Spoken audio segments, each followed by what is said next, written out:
வணக்கம்பா, நாங்கள் சிந்தனை அர்ஜுன். நண்பர் அனைவருக்கும் இனிய வணக்கம். இன்றைக்கான பதிவில் நம்ம எதை பற்றி பார்க்க போகிறோம்னா, அசோலா வளர்ப்பு. நம்ம அசோலா எப்படி நம்ம பண்ணையில் எப்படி தயார் பண்ணுறது, இது எப்படி நம்ம மீன்களுக்கு கொடுக்கலாம், எந்த கால்நடை கொடுக்கலாம், அதில் எந்த முறையில் பண்ணால் நம்ம அசோலா பார்த்திங்கன்னா நல்லா வளருது, சிறந்தது எளிமையான முறையில் எப்படி வளர்க்குறது, அதை பற்றி அந்த பதிவில் நம்ம பார்க்க போகிறோம். வாங்க நம்ம பார்க்கலாம். அந்த அசோலா பார்த்திங்கன்னா நம்ம மீன்களுக்காக தான் நம்ம வளர்க்குறோம். அசோலா மற்ற கால்நடை முயல், ஆடு மாடுலாம் கொடுக்கலான்னு சொல்லுவாங்க. அந்தளவுக்கு கால்நடை விரும்பி சாப்பிட்றது இல்லை.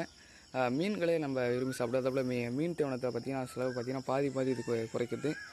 முக்கியமாக பார்த்திங்கன்னா இந்த கெண்டை மீன்களுக்கு பார்த்திங்கன்னா நல்ல உணவாக இருக்குது இந்த அசோலா. இந்த அசோலாவை பார்த்திங்கன்னா நம்ம எப்படி வளர்க்கலாம் பார்க்கலாம்பா. அசோலாவை பார்த்திங்கன்னா நம்ம 3 முறையில் அசோலா நம்ம பார்த்திங்கன்னா வளர்க்கலாம். நம்ம பார்த்திங்கன்னா அந்த பெட்டு முறையில் வளர்க்கலாம். அதாவது படுதா பார்த்திங்கன்னா அது அமைச்சு அது மூலையெல்லாம் பார்த்திங்கன்னா நம்ம அசோலா வளர்க்கலாம். தொட்டி மாரி ஆன்லைனில் இருக்கும் மசாலா பெட்டுன்ட்டு அது மூலியமாக நம்ம வளர்க்கலாம். இல்லைன்னா இந்தமாரி சிமெண்ட் தொட்டியில் பார்த்திங்கன்னா நம்ம கட்டி நம்ம வளர்க்கலாம். அடுத்து பார்த்திங்கன்னா நம்ம குளம் மாரி சின்ன குளம் வெட்டி பார்த்திங்கன்னா ஒரு 2 அடி ஆழம் உள்ள சின்னதாக குளம் வெட்டி அதில் பார்த்திங்கன்னா நம்ம அசோலா வளர்க்கலாம். அதாவது ஆடை 2 அடி வெட்டி பார்த்திங்கன்னா நம்ம தண்ணி விட்டு நிற்கிற இடம் நல்ல களிமண் இடமா இருந்தால் அந்த இடத்துல பார்த்திங்கன்னா மசாலா வளர்க்கலாம். இல்லை எது சிறந்ததாக இருக்கும் பார்த்திங்கன்னா நம்ம மண்ணிலே வளர்க்குறது பார்த்திங்கன்னா நல்ல அசோலா பார்த்திங்கன்னா நம்ம தினமும் டக்கு அறுவடை பண்ணால் நல்லா சொல்லலாம். தினமும் பார்த்திங்கன்னா இந்த ஒரு 15-12 பார்த்திங்கன்னா கிட்டத்தட்ட தினமும் ஒரு 2 கிலோலேருந்து 3 கிலோ வரைக்கும் நம்ம அறுவடை பண்ணலாம்.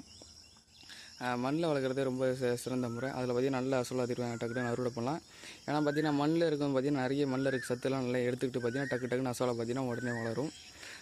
நம்ம பார்த்திங்கன்னா சிமெண்ட் தொட்டிலாம் வச்சுருக்கோம். முன்னாடி பார்த்திங்கன்னா மண் தொட்டியில் வச்சுருந்தோம். அது பார்த்திங்கன்னா இதாகிட்டது. பார்த்திங்கன்னா சிமெண்ட் தொட்டியில் வச்சுருக்கோம். சிமெண்ட் தொட்டியில் வைக்கலாம் பார்த்திங்கன்னா மண்ணால் பார்த்திங்கன்னா மசாலா பார்த்திங்கன்னா சாவா டக்குன்னு. அதாவது மண்ணில் வைக்கும்போது பார்த்திங்கன்னா தண்ணி நின்று பார்த்திங்கன்னா அழிவு போய் செத்துருது. சிமெண்ட் தொட்டியில் வைக்கும்போது பார்த்திங்கன்னா நம்ம தண்ணி பார்த்திங்கன்னா கரெக்டாக அதிகமாச்சுன்னா வடிகட்டிடலாம். அதே மண்ணில் பார்த்திங்கன்னா நம்ம இது பண்ணும்போது பார்த்திங்கன்னா வடிகட்ட முடியாது, டக்குன்னு அழிவு போயிடுது. அதனால தான் பார்த்திங்கன்னா நம்ம சிமெண்ட் தொட்டியில் வச்சுருக்கோம். இந்த சிமெண்ட் தொட்டி பார்த்திங்கன்னா அசோலாக்காக நம்ம தயார் பண்ணலாம். நம்ம மீன் வளர்க்குறதுக்காக தயார் பண்ணோம். பார்த்திங்கன்னா பக்கத்தில் பார்த்திங்கன்னா வண்ண மீன் வளர்க்குறோம், கலர் மீன். 2 தொட்டி இருந்தது, ஒரு தொட்டி ஃப்ரீயாக தான் இருந்தது. அதில் பார்த்திங்கன்னா நம்ம தொட்டி ஒரு 3/4 அடி அளவுக்கு தண்ணி விட்டு பார்த்திங்கன்னா அதில் நம்ம அசோலா வச்சுருக்கோம். நம்ம பார்த்திங்கன்னா இந்தமாரி தொட்டி அமைச்சிக்கணும். பார்த்திங்கன்னா நீட்டடியில் பார்த்திங்கன்னா 15 அடி நீட்டி நம்மளோட தொட்டி. அகலம் பார்த்திங்கன்னா 12 அடி. இதில் பார்த்திங்கன்னா நம்ம அசோலா போட்டிருக்கோம். அசோலா நம்ம போடுறதுக்கு முன்னாடி பார்த்திங்கன்னா நம்ம எப்படி தயார் பண்ணோம் பார்த்திங்கன்னா ஒரு 3/4 இன்ச்சு அளவுக்கு பார்த்திங்கன்னா நம்ம களிமண் ஃபுல்லாக நம்ம கீழே அடித்தட்டு ஃபுல்லாக கீழே நம்ம மண் போட்டுச்சிடும். களிமண் தான் சிறந்தது. களிமண்ணும் மணல் கொஞ்சம் கலந்த மாதிரி பார்த்திங்கன்னா நம்ம ஃபுல்லாக போட்டுடுறோம்.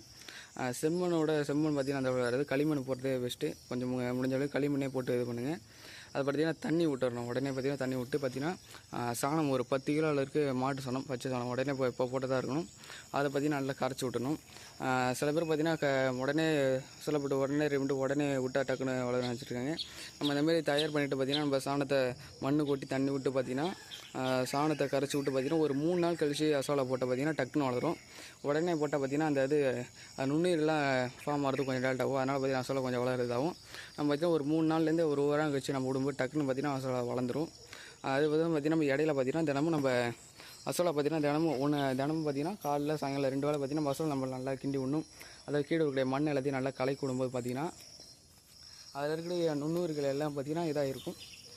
மண் இந்த சாணம் எல்லாம் பார்த்திங்கன்னா இதாகும் தண்ணியில் நல்லா மிக்ஸ் ஆகும். பார்த்திங்கன்னா அசோலா பார்த்திங்கன்னா எடுத்துக்கிட்டு பார்த்திங்கன்னா உடனே பார்த்திங்கன்னா நிறைய பிரிஞ்சு பார்த்திங்கன்னா நிறைய உருவாகும். பார்த்திங்கன்னா இந்தமாரி கிண்டி விடணும். கீழே இருக்க பார்த்திங்கன்னா கீழே சாணம் இருக்கும், அதெல்லாம் பார்த்திங்கன்னா நல்லா தண்ணியில் மிக்ஸ் ஆகிற மாதிரி கிண்டி விடணும். இந்தமாதிரி கிண்டி விட பார்த்திங்கன்னா உடனே பார்த்திங்கன்னா அசோலா நிறைய வளரும். பார்த்திங்கன்னா அந்த அசோலா பார்த்திங்கன்னா ஃபுல்லாக வளர்ந்துருச்சு. இது பார்த்திங்கன்னா 8 நாளில் இதாகிட்டுது. நம்ம இப்போ தான் போட்டிருக்கோம். அசோலா முன்னாடி போட்டுருந்தோம். பார்த்திங்கன்னா திருப்பி பார்த்திங்கன்னா வளர்க்குறதுக்கு நம்ம தயார் பண்ணிருக்கோம். பார்த்திங்கன்னா போட்ட மாதிரி ஒரு 8 நாளில் வளர்ந்துடும். 8லேருந்து 10 நாள் அவ்வளோ வளர்ந்துடும். அதுக்கப்புறம் பார்த்திங்கன்னா நம்ம தினமும் பார்த்திங்கன்னா நம்ம அசோலா எடுத்து பார்த்திங்கன்னா ஒரு நாளைக்குலேருந்து பார்த்திங்கன்னா ஒரு 1.5லேருந்து 2 கிலோ இதுலேருந்து எடுத்துக்கலாம் நம்ம அசோலா பெட்டு இதுலேருந்து. அது ரொம்ப நல்லா வளர ஆரம்பிச்சுன்னா ஒரு 3 கிலோ கூட நம்ம எடுக்கலாம். தினமும் 3 கிலோ எடுத்து போடுவோம். பார்த்திங்கன்னா மீனுக்கு பார்த்திங்கன்னா ஒரு வேளை தீவன அசோலா பார்த்திங்கன்னா குறையுது. நம்ம பார்த்திங்கன்னா காலைல ஒரு வேளை பார்த்திங்கன்னா தீவனம் போட்டு மாலை நேரத்தில் பார்த்திங்கன்னா நம்ம இந்த அசோலா போட்டு வரோம். நம்ம பார்த்திங்கன்னா தீவன அசோலா பாதி குறையுது. பார்த்திங்கன்னா மீனும் நல்லா வளருது. இது நல்லா சாப்பிடும்போது பார்த்திங்கன்னா பில்லுகண்ட மீன்கள்லாம் பார்த்திங்கன்னா நல்லா வளருது. பில்லுகண்ட மீன் பார்த்திங்கன்னா அசோலா தான் முழுவாக நம்ம தீவனமாக கொடுக்குறோம். அசோலா பார்த்திங்கன்னா எல்லா பண்ணையிலையும் இருக்க வேண்டியது. நான் சொன்ன மாரி இது பண்ணி பார்த்திங்கன்னா அசோலா வளர்க்க ரொம்ப எளிமையாக தான், ரொம்ப இது பண்ண தேவையில்ல. ஒரே ஃபஸ்ட்டு சொல்லிடுறேன். ஃபஸ்ட்டு பார்த்திங்கன்னா நம்மளோட அமைச்சிருக்கிற தொட்டி எல்லாம் அதில் பார்த்திங்கன்னா இது பெட்டு பார்த்திங்கன்னா ஒரு 1.5 அடி இருக்கும். அதுலேயும் பார்த்திங்கன்னா 3/4 அடி அளவுக்கு பார்த்திங்கன்னா மண்ணை போட்டு பார்க்குறோம்.